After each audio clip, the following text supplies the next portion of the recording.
Welcome to another edition of Dock Talk. We want to talk about on-market versus off-market waterfront real estate and which offers the greatest potential. So first off, let's define what's on-market and off-market. Anything that's considered on-market is going to be a property that an owner has signed a listing agreement with an agent. They are formally advertising their property through an MLS system. So that would be considered an on-market property. I do get the question when I mention off-market properties, people, which is it really for sale? Exactly. But the answer to that, when we're saying something is off-market, is yes, it is for sale, but it's not being advertised to the general public. That is, it's not going to show up on Zillow. It's not going to show up on Realtor.com. That's the difference between being on-market and off-market. And we sometimes call those pocket listings, is what we hold them as listing agents. And it's where the seller has chosen not to put it on the MLS. They've chosen to let us market it on our website and privately, but not on the MLS system.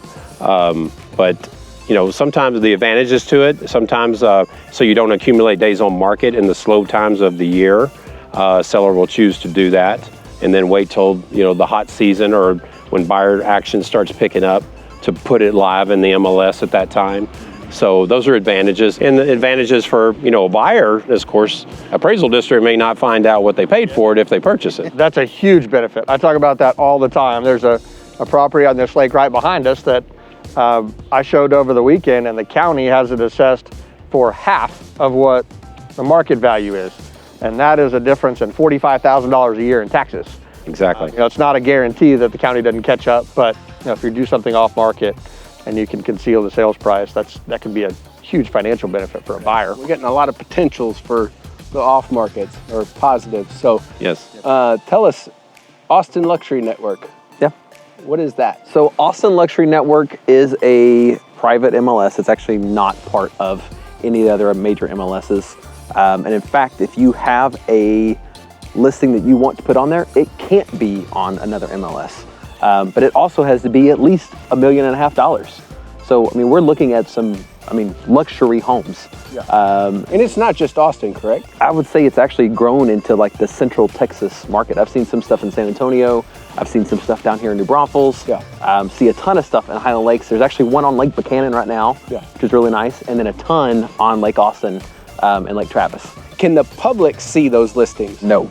No. Got to be with a agent that's part of that group. Are like there me. many lake houses that are listed through this Austin Luxury? Oh my gosh. Yes, there's probably close to 100 of them right now. Wow.